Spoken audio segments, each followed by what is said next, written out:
운동장에서 다름질하는 자들이 다 달릴지라도 오직 상을 받는 사람은 한 사람인 줄을 너희가 알지 못하느냐. 너희도 상을 받도록 이와 같이 다름질하라. 이기기를 다투는 자마다 모든 일에 절제하나니 그들은 썩을 승리자의 관을 얻고자 하되 우리는 썩지 아니할 것을 얻고자 하노라. 그러므로 나는 다름질하기를 향방 없는 것 같이 아니하고 싸우기를 허공을 치는 것 같이 아니하며 내가 내 몸을 쳐 복종하게 함은 내가 남에게 전파한 후에 자신이 도리어 버림을 당할까 두려워함이로다. 아멘. 축구선수 손흥민을 보면서 라는 제목을 통하여서 하나님의 말씀을 전하겠습니다. 최근에 축구선수 손흥민에 대한 관심이 세계를 들썩였습니다. 저도 그것을 보면서 그가 어떻게 세계 무대에서 득점왕이 되었을까 하며 관심 있게 보게 되었습니다. 그가 쓴 책을 보면 축구를 하면서 생각하고 결단하였던 것들이 기록되어 있습니다. 그 중에 몇 가지를 살펴보면 다음과 같습니다. 시즌 10개월 내내 10시 전에 잠자기, 정크푸드 먹지 않기, 자유시간 쉬기, 스트레스를 빨리 털고 평정심을 유지하기 등. 손흥민은 자신이 시즌 중에 이렇게 산다고 하였습니다. 이것은 축구 말고는 아무것도 안 한다는 것입니다. 그는 책에서 또 말하기를 내가 힘든 티를 낼 때 아버지께서는 10년, 20년 지나면 결과가 나타나는데 성공은 선불이다 라고 말씀하셨다고 합니다. 그의 아버지 손흥정 감독은 말하기를 모든 것은 기본부터 시작한다 했으며 손흥민에게 기본 훈련을 철저하게 시켰다고 합니다. 손 감독은 그 아들이 10대 청소년 시절 슈팅 연습을 매일 1000번씩 오른발 500개, 왼발 500개씩 시켰습니다. 이러한 훈련이 빛을 발하여 손흥민은 세계적인 선수가 되었고 올해 세계 최고 리그에서 득점 왕이 되었습니다. 우리나라 축구가 2002년 한일 월드컵에서 4강 신화를 이룰 때 부임했던 히딩크 감독은 말하기를 한국 선수들이 발기술은 좋지만 기초체력과 근성이 약하다 하여 강도 높은 체력 훈련을 시켰다고 합니다. 그 결과 한국 축구는 체력이 강하게 뒷받침되어 이전과는 판이한 좋은 성과를 얻게 되었습니다.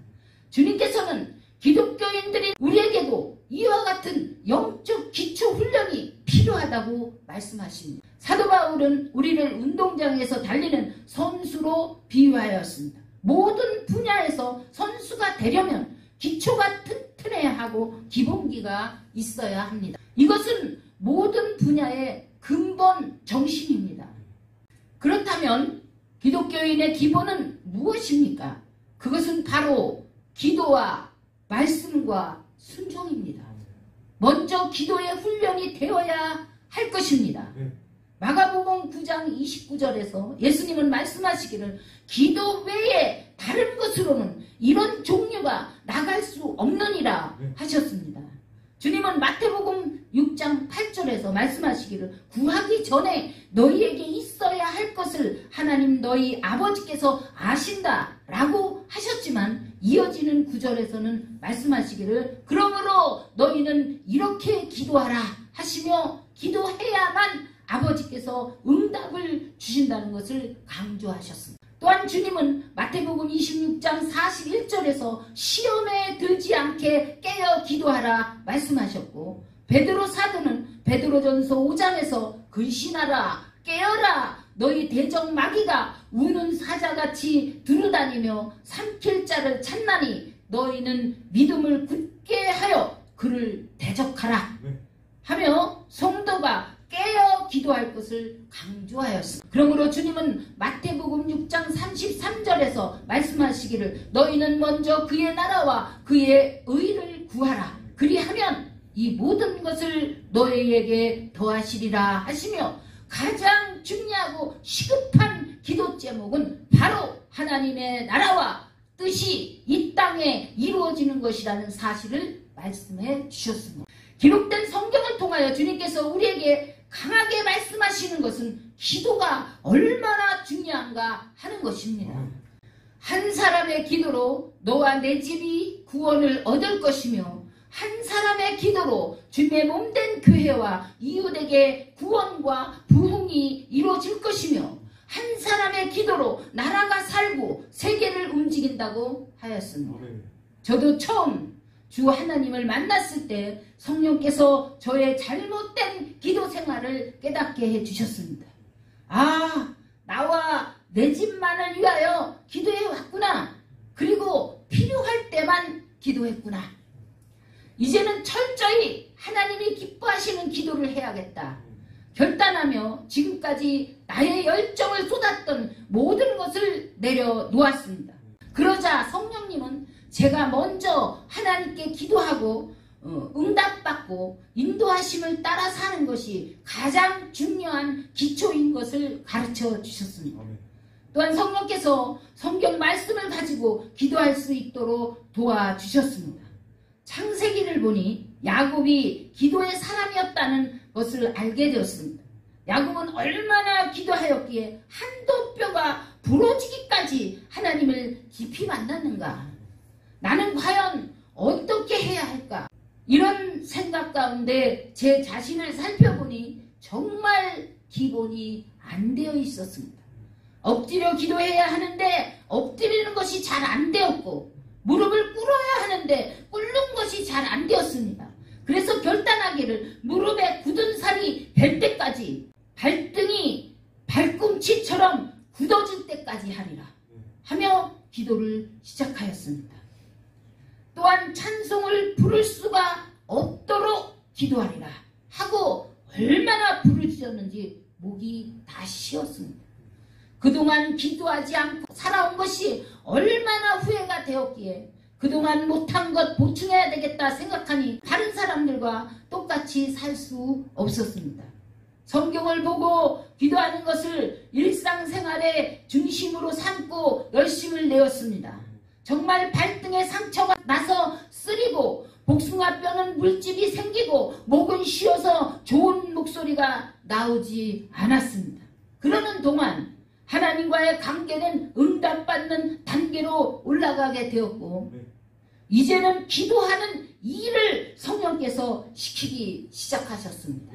처음에는 저와 저의 가정보다 남들과 그들의 가정을 위하여 기도해야 하였습니다. 놀라운 것은 기도할 때 성령 하나님의 응답이 빨리 이루어지는 것이었습니다. 그러다 보니 저에게 더욱 믿음의 확신이 생겼습니다. 그래서 누구든지 기도해주고 싶은 마음이 들어 기도 노트를 준비하여 기도해 줄 명단과 제목들을 적어서 기도하기 시작하였습니다. 제가 기도해 줄 사람의 명단이 30명에서 50명으로 더 나아가 100명으로 넘어갔습니다. 그들을 위해 다 기도하려면 기도 시간이 적어도 2-3시간 이상 걸렸고, 더 나아가 철야 기도를 하는 것이 일상이 되었습니다. 전도 대상까지 기도를 받으려 하였기에 전도할 사람들까지 포함하여 매일 기도해 줄 사람이 200명에서 300명까지 늘어났습니다. 그러던 어느 날 성령께서 너는 교회를 위하여, 또한 주의 종을 위하여, 또 교회 건축을 위하여 40일 작정 철야 기도를 하라고 명령하셨습니다. 성령님은 너의 기도로 된다 하시면서 저에게 기도를 시키셨습니다. 저는 속으로 말하기를 많은 일꾼들이 있는데 나보다 훨씬 기도를 잘하는 사람들이 많은데 어찌 나같이 부족하고 연약한 자를 시키는가 생각하며 3일 동안 기도하였습니다. 성령님은 말씀하시기를 내가 모세를 선택해서 산으로 올라오라 하여 기도하게 한 것처럼 내가 너를 선택하고 시키는 것이니 하라 하셨습니다. 또한 기도하는 저를 들어쓰시고 축복하신다는 말씀과 동시에 작은 일에 충성한 자에게 더 큰 일을 맡기는 것이다 라는 주님의 말씀을 따라 순종하였습니다. 성령께서 기도는 응답 받을 때까지, 받은 응답이 이루어질 때까지 기도하는 것이 진정한 응답이다 라는 것을 깨닫게 하시며 기도를 시키셨습니다. 담임 목사님과 11명의 장로님들과 성도들의 가정들을 위해 세세하게 날마다 기도하고 주님의 몸된 교회가 바르고 참되게 세워지기 위해 부흥과 건축을 위해 기도하였습니다. 그런데 오히려 기도하는 저에게 주님께서는 놀라운 은혜와 사랑으로 하나님의 비밀을 말씀해 주셨고 예언의 은사를 비롯한 온갖 은사들을 주셨습니다. 어떻게 쓰는 것이 은사를 잘 사용하는 것입니까? 주님께 말씀드렸더니 복음과 선교를 위해 쓰는 것이 잘 사용하는 것이라 가르쳐 주셨습니다. 그러면서 주님은 저로 하여금 몸된 교회를 향하신 뜻을 이루게 하셨습니다. 제가 한 일은 너무나 작은 것 같았지만 주님은 많은 복을 저에게 주셨습니다. 반드시 대가를 지불하시는 하나님이시라는 것을 알고 나니 무엇을 저에게 시키셔도 주님 앞에 아멘 할 수가 있었습니다. 그런 일이 있은 후에 주님은 저에게 산기도를 시키셨습니다. 장소는 삼각산 꼭대기였습니다. 주님은 저에게 산기도를 시키시며 이단에 빠져있는 하나님의 아들을 위해 40일 작정 기도를 시작하게 하고 나라와 민족을 위하여 100일 기도를 하게 하고 더 나아가 하나님의 나라와 하나님의 뜻을 위하여 하나님께서 그만하라 할 때까지 기한 없이 기도를 시키셨습니다. 저는 삼각산 밑이나 중턱에서 기도하였는데 주님은 저에게 날마다 제일 큰 산 봉우리까지 올라와서 기도하라 하셨습니다. 삼각산 정상의 봉우리는 저의 걸음으로 4-5시간 걸렸습니다. 너무 힘들어서 때때로 주님께 그만 올라가고 밑에서 하면 안 될까요? 왜 꼭대기까지 그것도 날마다 올라가게 하십니까? 말씀드렸더니 영육의 훈련이다 하셨습니다. 저는 몸이 약하여서 조금씩 올라가다 바위 위에 앉아 쉬지 않으면 올라갈 수가 없었습니다. 산꼭대기에 올라가면 바람이 세게 불어 날아갈 것 같았고 바위를 꼭 끌어안고 바짝 엎드려 붙어있지 않으면 산 밑으로 떨어질 것 같이 무서웠습니다. 올라가다 보면 미끄러워 넘어질 때가 많았고 다리와 허리가 아파서 매우 고통스러웠습니다. 때로 저는 주님께 왜 이렇게까지 해야 합니까? 불평하였습니다. 여름에 비 오면 비를 맞으며 올라가야 하고 안경을 써서 안경도 비를 맞으니 벗고 가야 하니 앞이 잘 안 보이고 겨울에는 눈이 와서 미끄러워 위험하고 눈보라 때문에 한 걸음씩 올라가는 것이 정말 이해가 안 되었습니다. 왜? 어찌하여? 무엇 때문에 이렇게 해야 합니까? 이런 반문을 할 때마다 하나님께서는 말씀하시기를 장차 내가 일어나 일할 때는 세상이 칠흑 같은 어두운 밤과 같을 것이다. 그러기에 성령의 권능으로 밝고 강한 빛을 비추어 내 백성들을 인도해야 한다. 바로 그 시대를 대비하기 위해 너를 강하게 준비시키는 것이다 하셨습니다. 그래서 여러 가지로 많이 힘들었지만 하나님께서 시키는 대로 반복된 훈련을 통해 저를 준비시키는 것을 알고 더욱 정진할 수 있었습니다.